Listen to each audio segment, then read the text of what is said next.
সুন্দর ফুলের ঘেরান আর মিষ্টির ঘেরানে। দেখেন আমার বেলি ফুল গাছ ভর্তি হ্যাঁ ফুল আসছে না, হ্যাঁ ভাবি, মানে বারান্দায় আসলে ঘ্রাণে ভরে যায়। কি সুন্দর ফুলের ঘেরান আর মিষ্টির ঘেরানে। আর এই যে মনির মা মিষ্টি নিয়ে আসছে, মিষ্টি খাবে।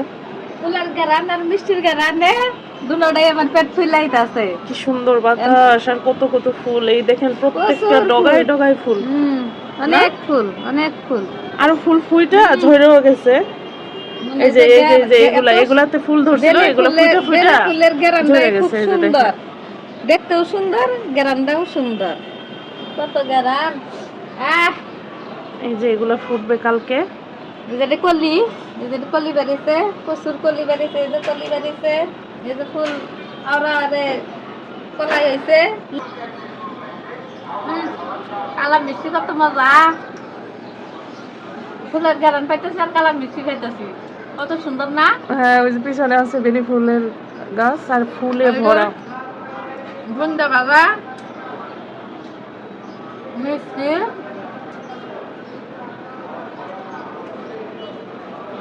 বন্ধু দর্শক পা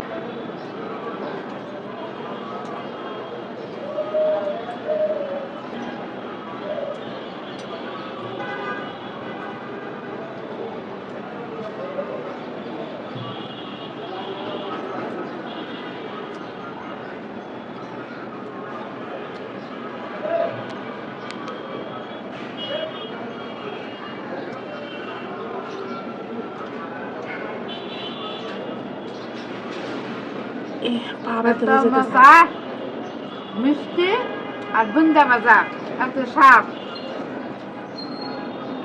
বলার বাইরে। ওই দেখেন কি সুন্দর বেলি ফুল ফুটে আছে। যে ফুল মাথা লাগাটা, না না মাথা দেওয়া যাবে না, ফুল গাছই সুন্দর।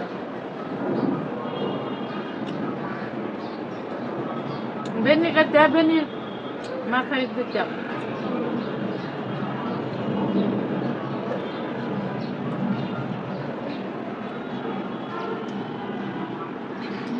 খাবার না না আপনি খান। আমার হাতে একটু খাই দেখুন।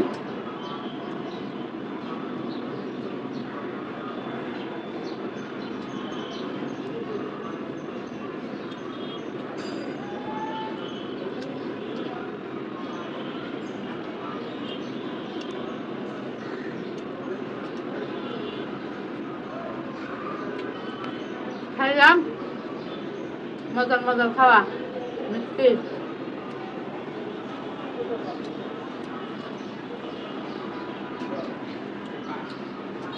বাহির জমান নাই, খাই নাই।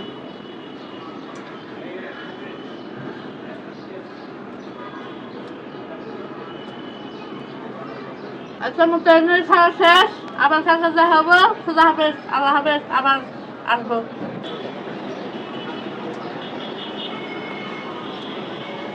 গাছ ভর্তি ফুল।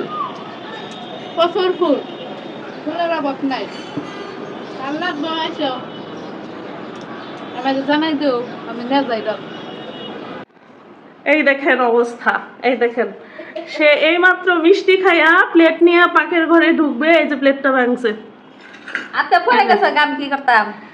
এই যে দেখেন, এরপরে এই যে আমার এই যে কার্পেটটাও ছিঁড়ছে। এই দেখেন আমার এত দামি কার্পেট, আমার ফ্লোর, আমার কাচের প্লেট সব শেষ। হ্যাঁ মনিমা কিছু বলেন, কিভাবে কি হইলো? মানে মিষ্টি খায় আইতাছি, আবার সময় ওর থেকে একটু পাউডার দৌড় মারলো, মানে অনুযায়ী আমি আবার খাই না। একদম কিছু না, সে সোজাই দাঁড়াইছিল, ঠাস করে হাত থেকে প্লেটটা নিচে ফেলাই দিল। বলেন সত্য বলেন। না না আমি দেখছি আইসা, আপনি যে কোনো বেকার তেরা হন নাই, কাইচিত কিচ্ছু হন নাই, আপনি সোজা দাঁড়ায় আছেন। আমি বুড়া পড়ছি দে। সামান্য একটু মনে হয় পায়ের মধ্যে একটু পিস লাগাইছে, আর আমার ফ্লোর থেকে শুরু করে আমার কার্পেট, আমার প্লেট সব ভাঙছে। আমার মিষ্টি তো খাইছে সাথে আমার প্লেট সব ভাঙা হয়ে গেছে। এখন বলেন, আপনারাই বলেন আমার কি করা উচিত? এই পরিবেশটা আসলে সে সামাল দিতে পারতেছে না। হ্যাঁ আমি আমি আসলে কেন তারে নিয়ে সুন্দর সুন্দর ভিডিও বানাইতে পারি না, এই যে এই হলো অবস্থা। এটা শুধু আজকের কাহিনী না, যতবারই আমি তারে সুন্দর কিছু দেই ততবারই সে সেটার অযোগ্য প্রমাণ হয়ে যায়, যার কারণে মনির মারে নিয়ে সুন্দর ভিডিও করাটা এখন ইম্পসিবল। যাই হোক, প্লেটটা ভাঙছে কোনো ব্যাপার না, কি মনির মা? একটা কাঁচের প্লেট গেছে, 1000টা আসবে, কিন্তু তাকে দেওয়ার পরে যে সে এই ক্ষয়ক্ষতিগুলো করে এবং ভিডিওর পিছনে যে এই ঘটনাগুলি ঘটে, এগুলো তো আমি আসলে কি বলবো, মানতে পারি না। হ্যাঁ, সুন্দর সুন্দর যে একটা ভিডিও বানাবো সেটা হয় না, এই যে এইরকমই হয় অবস্থা। যাই হোক, আল্লাহ হাফেজ।